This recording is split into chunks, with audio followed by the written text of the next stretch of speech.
En 2002, après une trentaine d'années d'exploitation, l'incinérateur d'Alluin, une commune à une vingtaine de kilomètres de Lille, est arrêté. Et pour cause, des taux de dioxine très élevés sont découverts dans le lait des vaches, pâturant à proximité.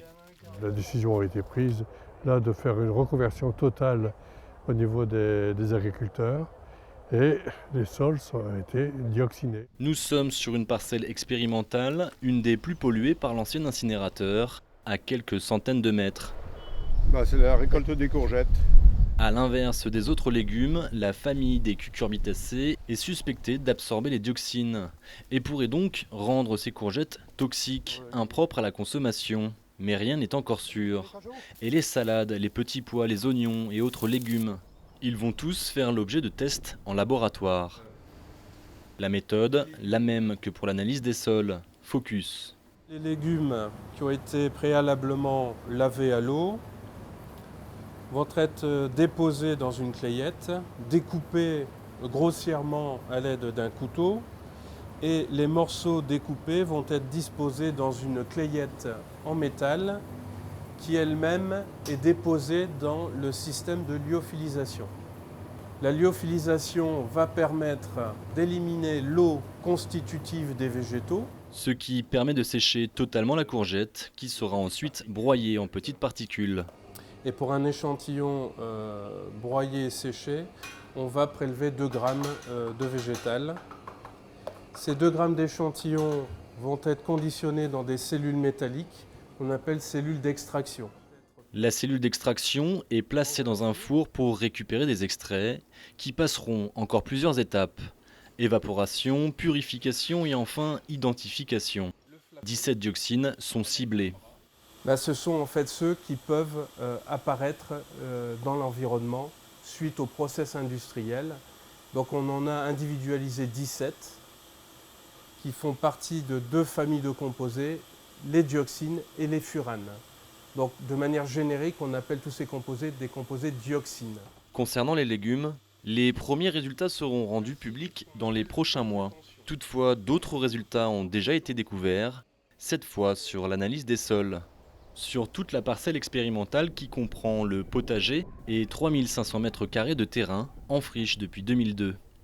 Sur près d'une centaine de prélèvements, la concentration des dioxines est totalement hétérogène. Un constat loin d'être anodin. Ce qu'on s'est rendu compte avec nos collègues d'Orléans, c'est que cette hétérogénéité n'était pas complètement le fruit du hasard, enfin ne semblait pas être complètement le fruit du hasard, puisqu'elle était corrélée avec certaines propriétés du sol qui, lui, non plus n'est pas complètement homogène d'un mètre à un autre de la parcelle. Selon la composition du sol, la concentration de dioxines est plus ou moins forte, peut-être grâce à la présence ou non de certains types de champignons. C'est tout l'objet d'un vaste projet de recherche. Il y a 2 équipes de recherche qui vont s'intéresser à 2 types de champignons. Les champignons soit libres du sol, soit des champignons qui sont associés avec les plantes. L'objectif un peu de ce travail, c'est de trouver des champignons qui sont capables de dégrader ces dioxines. La bonne nouvelle, c'est qu'un certain nombre de champignons ciblés ont bien été trouvés sur la parcelle.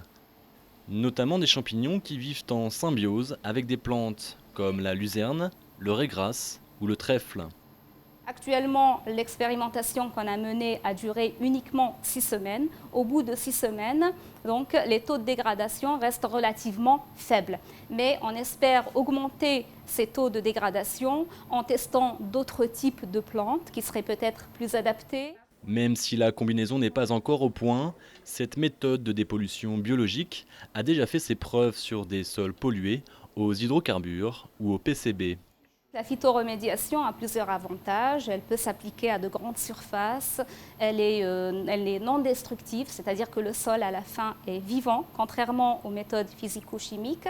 Mais un des inconvénients, une des limites, c'est que ce sont des méthodes très lentes et donc qui demandent un peu plus de temps pour avoir des résultats donc probants. Il faudra donc attendre plusieurs années avant de voir ces recherches aboutir sur le terrain, à condition d'obtenir les fonds nécessaires. La suite du projet constituera une deuxième phase qui là sera d'une durée de 3 ans. Là, le budget est estimé en un peu plus d'1 million d'euros. Pour l'instant, on est en attente de réponse des financeurs. Aujourd'hui encore, 40% des dioxines résultent de l'incinération. Toutefois, les émissions nationales sont en très forte baisse, moins 94% en 20 ans. Mais combien d'hectares ont-ils été contaminés avant d'imposer à l'incinération une réglementation plus sévère? Et ces terrains vont-ils un jour être dépollués? Pour l'instant, rien ne l'impose.